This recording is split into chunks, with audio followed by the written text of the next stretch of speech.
You ever have one of those moments where life feels like a well-rehearsed lie and you're the only guy who didn't get the script? That was me, Logan Marshall, walking into what I thought was a reconciliation dinner with my wife, Ashley. She'd sent a text earlier that day. Let's talk tonight. Just us. 7 p.m., La Vigna. Sounded like a peace treaty. I shaved. I ironed a shirt. Even put on that cologne she used to say reminded her of Paris. I walked in like a hopeful idiot. What I got was a plot twist. She was already seated, across from a man who looked like he'd been chiseled out of gym membership advertisements. Tall, tanned, the kind of smile that made you want to punch teeth. Chase Donovan. I recognized him instantly. The mentor from her marketing firm. The one whose name came up too often, too casually. Ashley gestured to the empty chair. Logan, this is Chase. You've heard me talk about him. Oh, I'd heard. I sat, every instinct screaming that I was a deer stepping into a hunter's blind. But I smiled, played dumb. Chase leaned in and delivered the line like he'd practiced it in front of a mirror. You've got two options, Logan. Leave quietly, or face me like a man. I laughed. Not the kind that says, this is funny, but the kind that slips out when your heart has started to break and you're the last to know. I asked if he preferred to keep his teeth whole or in pieces. And before the maitre d' could blink, I cleared the table with his face. Plates crashed. Wine sprayed. Ashley shrieked like I'd just embarrassed her. Security hauled me out, blood on my knuckles, fire in my chest. But that wasn't the real betrayal. That was just the overture. When I got home, the house smelled different. Her perfume hung in the air like a ghost. But there was something else. A second scent. Masculine. Musky. New. That night, I didn't sleep. I paced. My fists still ached, but not nearly as much as the silence in our bedroom. She didn't come home. Probably curled up with Mr. Protein Shake, laughing about the dinner brawl. I wasn't looking for confirmation, but I found it anyway. That night, I opened her drawer looking for closure and found a graveyard of unread letters addressed to me. Dozens of them, still sealed. Stuff I'd written over the last year, during our rough patch. Apologies. Love notes. Honest attempts to reach her heart. Never opened. Meanwhile, her phone? Over 200 messages in the archive. From Chase. Some dated back months. Some just said miss you. Others were less subtle. I stared at them. Those messages stacked like evidence in a trial where I'd never been allowed to speak. I sat at my desk. Wrote one last letter. Just one line. There's no point in writing to places where they won't be read. Then I left it on her pillow. The storm hadn't hit yet, but it was coming. This was just the wind starting to howl. I spent that night in my truck. Driver's seat tilted back, my duffel bag in the back, and nothing but the sound of silence and the occasional mocking chirp of a nearby bird that clearly didn't give a damn about heartbreak. When the sun finally clawed its way up, I was still staring at the ceiling of my truck, wondering what kind of man writes dozens of letters to his wife, just to have them filed under unopened and irrelevant.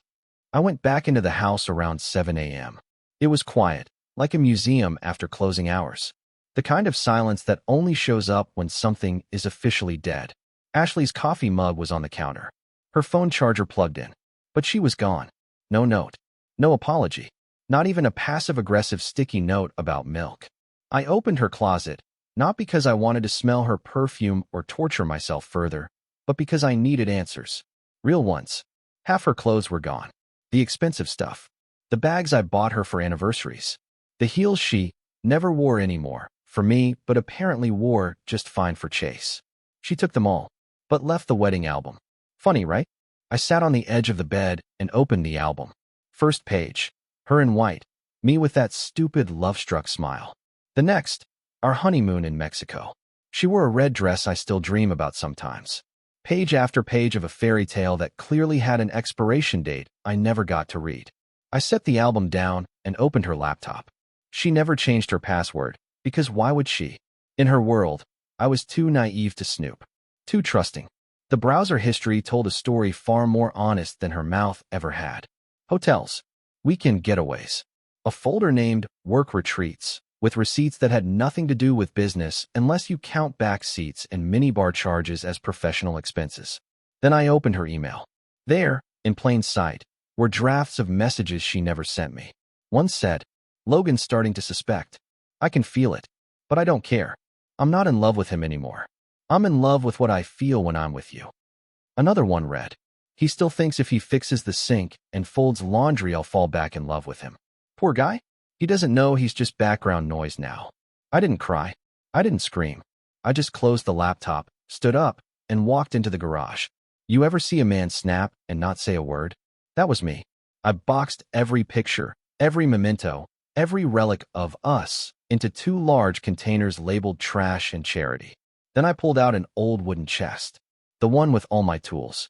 I hadn't touched it since I tried to build her a bookshelf that she said we didn't have room for, right before she went out for wine night with the girls.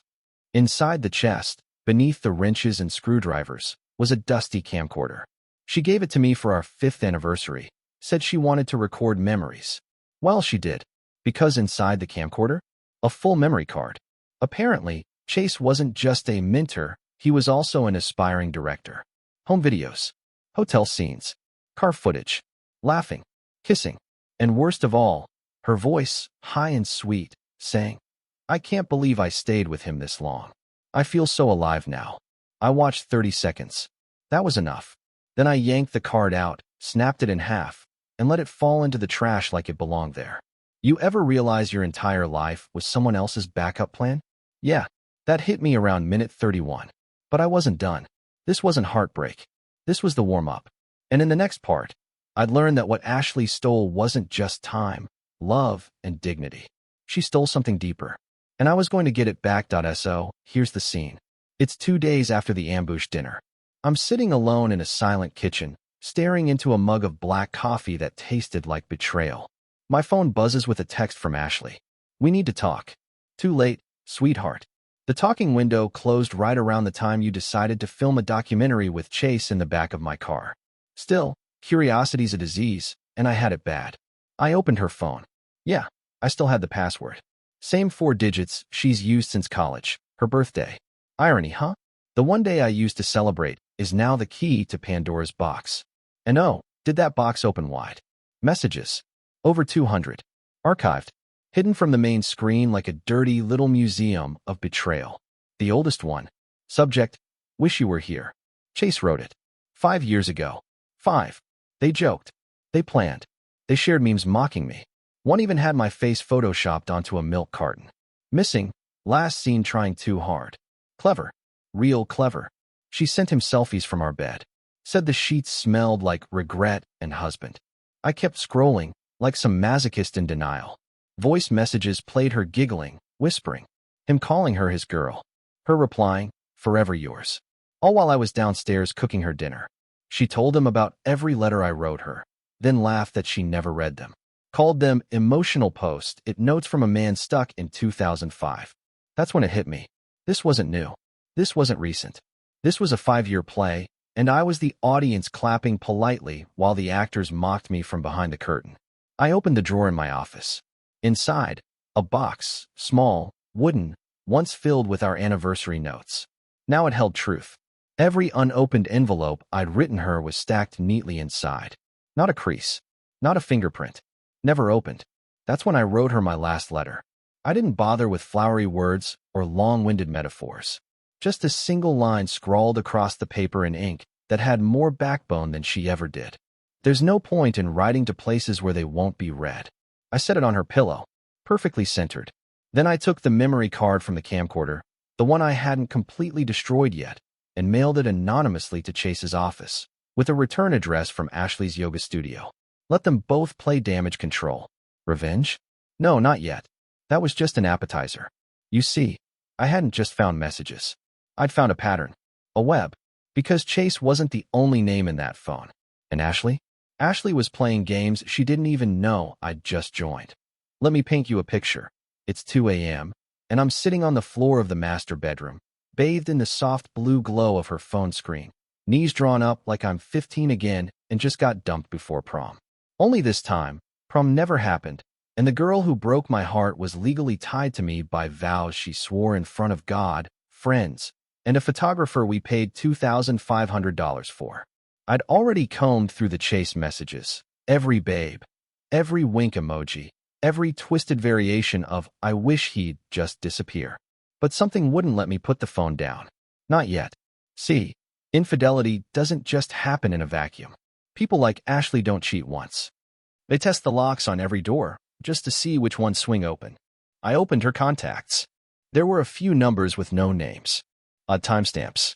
A lot of midnight and 1 a.m. conversations. Some were short. Others dragged for hours. I dug deeper. Voicemails. One name popped up again and again. Eli Pilates. She never took Pilates. I hit play on the most recent voicemail. Hey, you left your sports bra in my car again. Made my entire backseat smell like coconut lotion. Call me when he's asleep. I didn't flinch. Not anymore. My pain had burned itself into something cleaner. Sharper. You ever burn your hand so bad that after the sting fades, you feel nothing at all? That's where I was. Numb. I made a spreadsheet. No, seriously, I made a spreadsheet. Columns labeled name, duration, proof, aliases. Years of marriage unraveled into cold, hard data. There were at least 3 other names. Chase was just the flagship, the poster boy, the distraction. I closed the laptop and looked around my room. Every inch of it felt contaminated. The mirror she used for makeup probably flashed more lies than truths. The bed? Let's not even go there. So I did what any man with a backbone and a toolbox would do. I started packing. Not my things. Hers. One box at a time. Shoes, jewelry, perfume bottles that smelled like deceit and false apologies. I handled each item like it might bite. I put the box in the hallway, stacked it like it was a delivery waiting for rejection. Then I opened the closet, reached behind the winter coat she never wore, and pulled out the fireproof safe. She didn't know I knew the code. She thought she was clever, hiding it under our wedding date, with a smirk that screamed he's too sentimental to look here. Inside, documents. Passports. Tax returns. A few credit cards I didn't recognize. And then, tucked in a manila envelope, a lease agreement. 1-bedroom apartment. Leased in her name. Signed 2 months ago. The address? Downtown. Walking distance from Chase's office. Oh, she was planning to leave me. Just not until she was finished draining me dry. Maybe she wanted me to find out. Maybe this was the final test. Would I crumble? Would I chase her? Beg, plead, promise to work on things? She miscalculated. Big. See, while she was playing chess with half a brain and full vanity, I'd quietly been playing a different game. The game of documentation. Emails, receipts, backups of backups. I'd even mirrored her phone on my old tablet. Every text she got? I had a copy. So I did what any betrayed man with a working printer and a broken heart would do. I made binders. 3 of them. Labeled. Ashley, personal lies. Ashley, financial entanglements.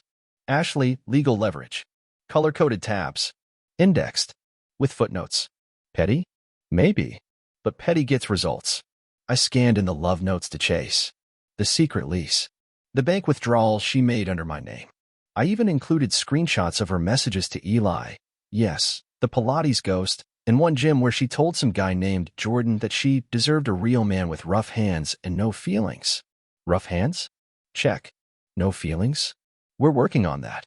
I called my lawyer the next morning. Morning, Logan, he said, groggy. Bit early, isn't it? Hope you had coffee, I replied, because I'm about to drop a nuclear bomb on a marriage. 20 minutes later, I slid the binders across his desk. He whistled low and slow, like a mechanic inspecting a totaled car. She really did a number on you. I smiled. She tried. He flipped through the photos, the receipts, the messages. Nodded approvingly. You've got more than enough for a fault-based divorce. Financial misconduct. Emotional cruelty. Potential fraud.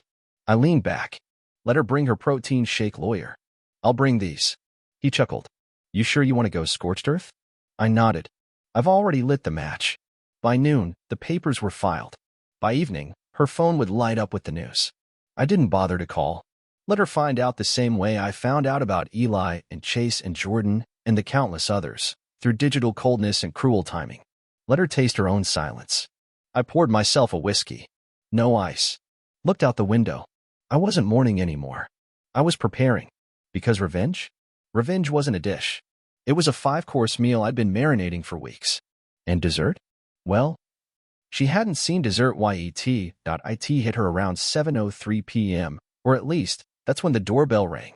I know because I was parked across the street in my truck, engine off, lights dim, watching like I was the neighbor who cared too much about HOA violations. Except this wasn't about lawn care. This was about consequences. Ashley opened the door in her running gear, tight leggings, neon shoes, hair pulled back in that ponytail she used to wear for me. She still had that bounce in her step, that swagger that said, "I'm getting away with it." But tonight, she wasn't. There on the doorstep stood a courier. Not FedEx, not UPS, private delivery. Because I wanted this to feel personal. Like karma, in a folder. She took the envelope, confused, flipping it over with a wrinkle in her forehead. I could see the hesitation in her hands. See, Ashley had spent the last few years living like secrets didn't need locks. Like truth only mattered if someone had the nerve to look for it. She built her little empire on that idea. But this envelope? This was the wrecking ball. She tore it open. From my truck, I saw her lips move, reading the cover letter. 5 lines. All in bold. Ashley, this is everything you've hidden. This is everything you've done. This is everyone you've lied to.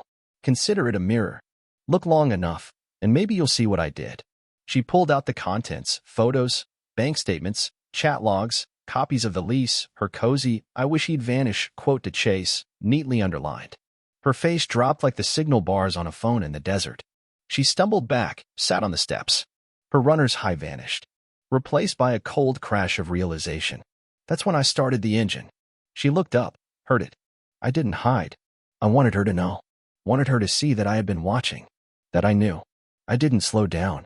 I drove past slowly, gave her a look that said nothing and everything. A polite nod, like I was leaving a meeting that had gone exactly as planned. She stood up, envelope clutched to her chest like it might save her. But it couldn't. You can't staple loyalty back together. You can't refund someone's soul. A few minutes later, my phone buzzed. A text. From her. "We need to talk. Please. Face to face." I let it sit. Not unread. Not ignored. Just unanswered. The next morning, I booked a meeting with Chase's firm. Not to see him. He was on extended leave after our little dinner table disagreement. No, I came for someone else. The HR manager. I brought another binder. This one labeled, Chase Donovan, Office Affair, Code Violations, Conduct Unbecoming. Photos. Emails. Security cam screenshots I'd requested from the restaurant and one of the hotels they frequented. Don't ask how. Just know I was thorough. The HR lady? Looked like she wanted to be anywhere else. I smiled and said, "Look, I'm not here for a settlement. I'm not here for a scene. I'm here because people like him get away with things like this, until someone connects the dots." She nodded slowly. "And you've connected them." "Oh, I've colored them in." I walked out 15 minutes later feeling like I'd taken a crowbar to the tower they built. One floor at a time. No noise, just structural failure. That afternoon, I called Ashley's father. Now, I didn't want to drag her family into this. But he'd once pulled me aside after our wedding and said, "Logan, if she ever starts running, you stop her. Not for her, but for yourself." So I did. He answered on the second ring. "Logan, I didn't small talk. I sent her everything. The affairs. The fake lease. The stolen money." Silence. "Thank you," he finally said. "I suspected. But I hoped I was wrong. She played me, Dan. For years." He exhaled into the phone. "What do you want me to do?" "Nothing," I said. "Just don't clean it up for her. Don't be the one who shields her from the mess she made." Another long pause. "She's going to hate you for this. She already does." I hung up.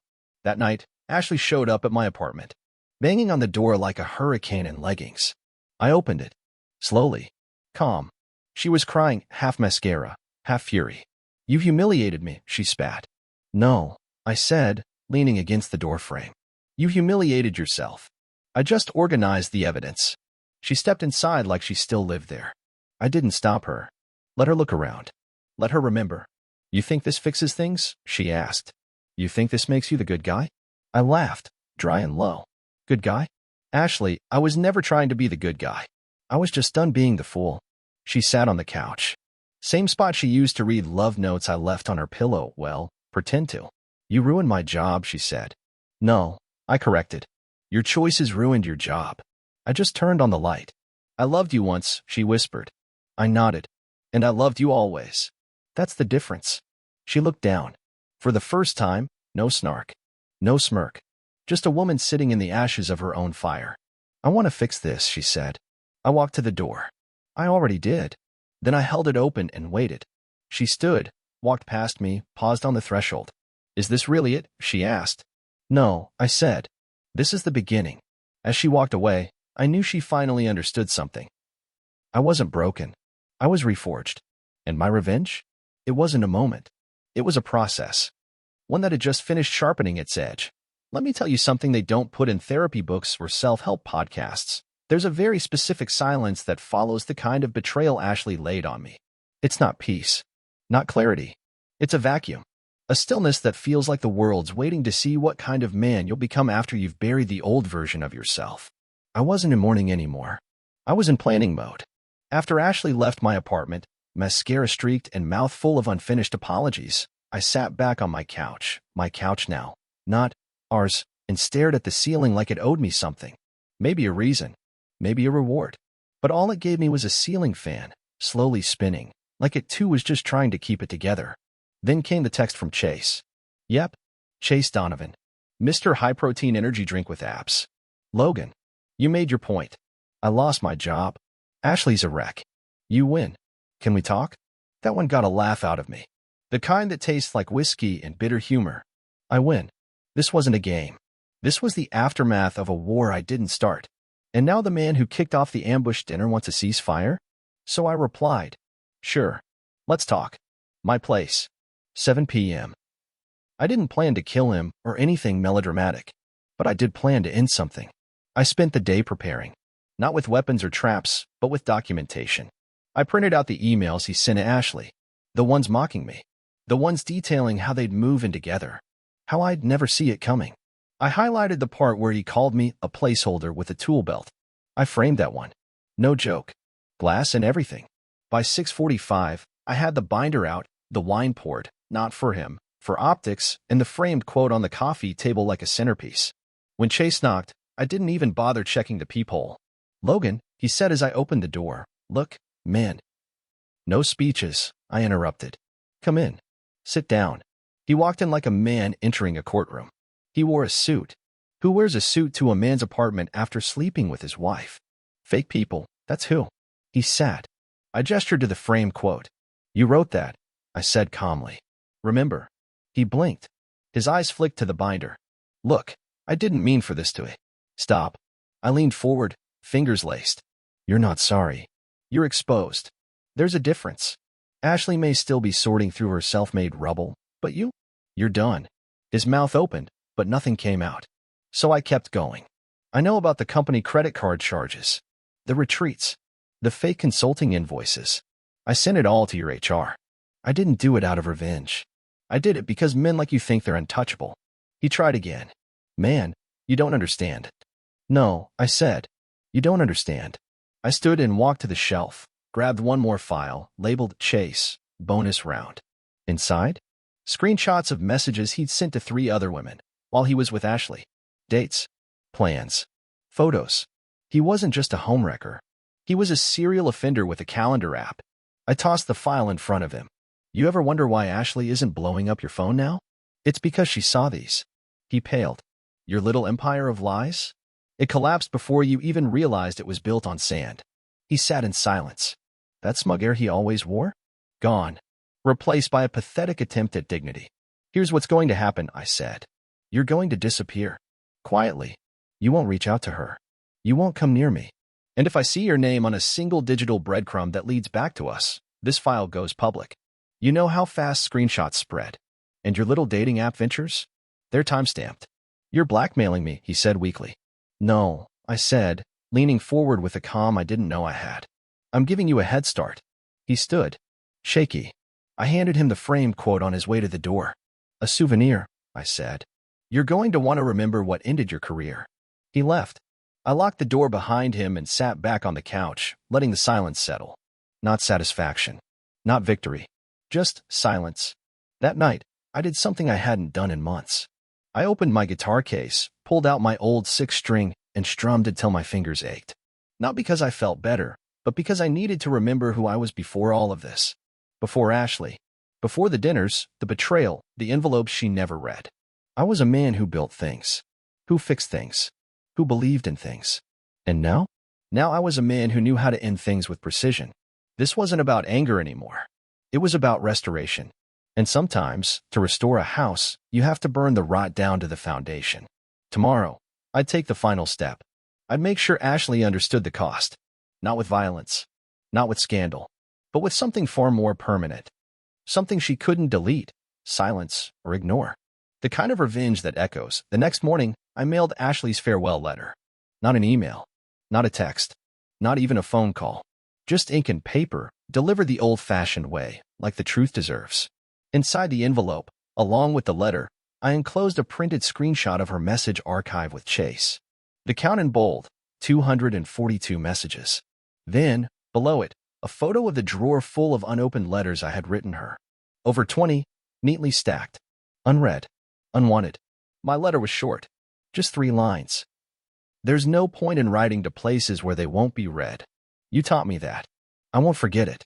Then I signed it, not as Love, Logan, not even sincerely. Just Logan. Let her feel the absence. That same day, I drove 2 hours out of town to a little metal engraving shop on the edge of a retirement community, run by a guy named Earl who'd been carving plaques longer than Ashley had been lying. I gave him the quote, the one from the text she sent Chase. He still thinks we're going through a rough patch. Per baby. Earl raised a brow. That's cold. I nodded. Make it look elegant. Sharp edges. Bronze. He did. It cost me $72 and a few emotional splinters. Then, I visited her favorite park, the one she claimed had the best thinking bench in the city. I installed the plaque there, right under the bench. Subtle, classy, eternal. Every time she visits that bench, and she'll see it. Her words, her venom, her monument. Because some memorials don't stand for love. Some are built from the rubble of what love used to be. Word got out. Turns out, when you expose someone like Chase, it ripples. One of his other flings emailed me anonymously. Called herself the yoga instructor. Said she found out about Ashley the hard way after Chase told her I was some controlling ex who wouldn't let go. Her email ended with, "Thank you for burning his world before he burned more of us." I didn't reply. Didn't need to. Some justice doesn't need applause. As for Ashley, she moved into that 1-bedroom apartment alone. The lease I'd found? Chase's name was never on it. He ghosted her. Shocker. Her Instagram changed from sunny brunches and filtered smiles to vague quotes about healing and growth and cutting toxic people out. She meant me, of course. She always did lack accountability. Her friends, what few stuck around, started drifting away. Turns out, people who laugh at your affair don't tend to hold your hand when the music stops. One even messaged me privately. I didn't know it went that deep. I'm sorry, Logan.